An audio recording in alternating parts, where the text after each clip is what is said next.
Hello दोस्तों, लिटली TV पे मैं आप सभी का स्वागत करता हूँ। आज की हमारी कहानी है चंदू का चांद का सफर। अगर आप हमारे चैनल पे नए हैं तो चैनल को सब्सक्राइब करना ना भूलें। तो चलिए आज की कहानी शुरू करते हैं। चंदू एक छोटा सा बच्चा था जो हर रात चांद को बड़े ध्यान से देखता था।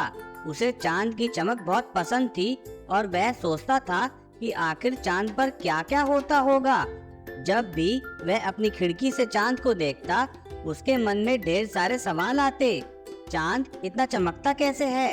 क्या वहाँ भी लोग रहते हैं? क्या चांद पर भी पेड़ पौधे होते हैं? चंदू हर रात चांद को देखकर यह सवाल अपने दिल में बसा लेता। एक रात जब आसमान एकदम साफ था और चांद अपनी पूरी चमक के साथ खिल रहा था, चंदू ने दिल से चांद से बात की। उसने कहा, चांद मामा, क्या मैं तुम्हारे पास आ सकता हूँ और देख सकता हूँ कि तुम कैसे हो? यह कहते ही वह सो गया। उसे पता नहीं था कि उसकी यह बात सच हो जाएगी।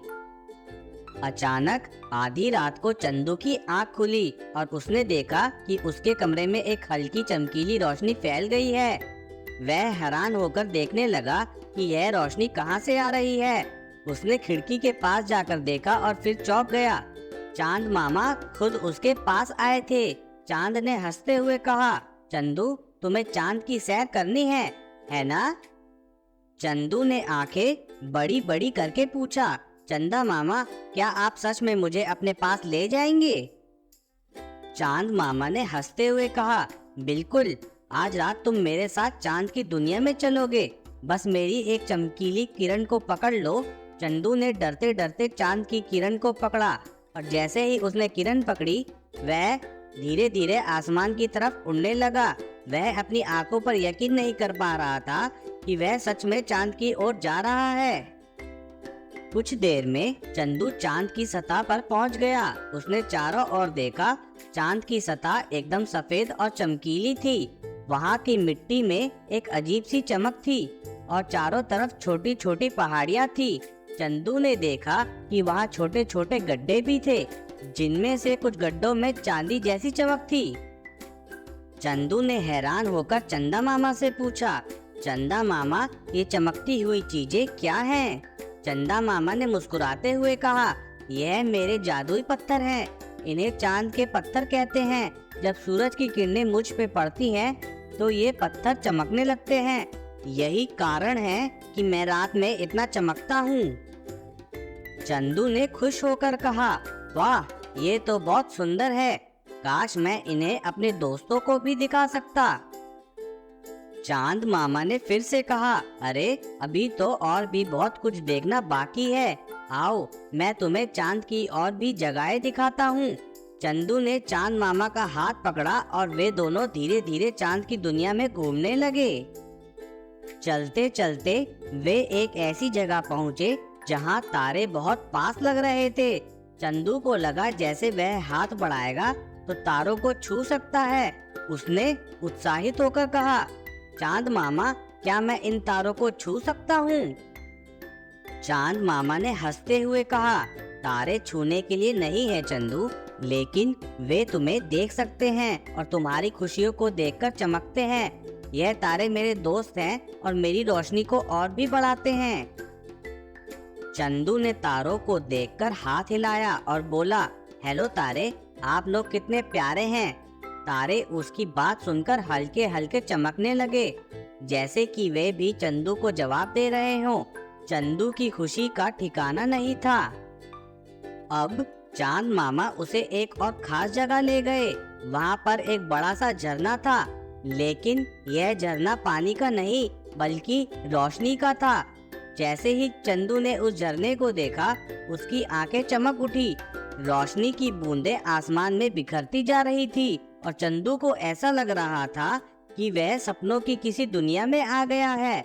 उसने चांद मामा से पूछा, यह झरना तो बहुत सुंदर है, इसका नाम क्या है? चांद मामा ने कहा, इसे हम रोशनी का झरना कहते हैं।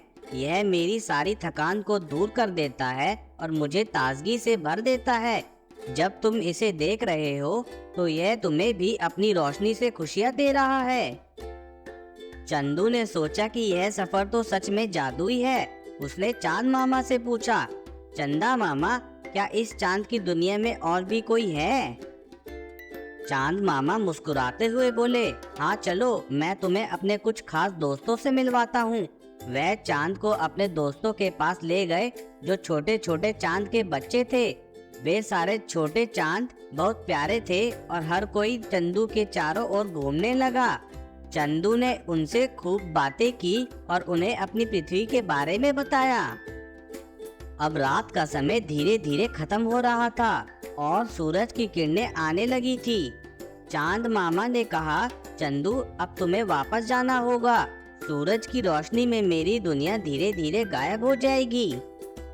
चंदू उदास हो गया और बोला, चांद मामा, क्या मैं फिर से यहाँ कभी आ सकता हूँ? चांद मामा ने प्यार से कहा, बिल्कुल, जब भी तुम मुझे देखोगे और दिल से मुझे बुलाओगे, मैं तुम्हारे सपनों में जरूर आऊंगा। चंदू ने चांद मामा को गले लगाया और चांद की किरण पकड़कर धीरे धीरे अपने कमरे में वापस आ गया।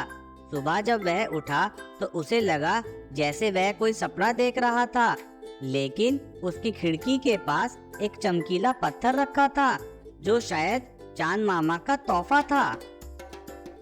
चंदू ने उस पत्थर को अपने दोस्तों को दिखाया और उन्हें अपने अद्भुत सफर की कहानी सुनाई।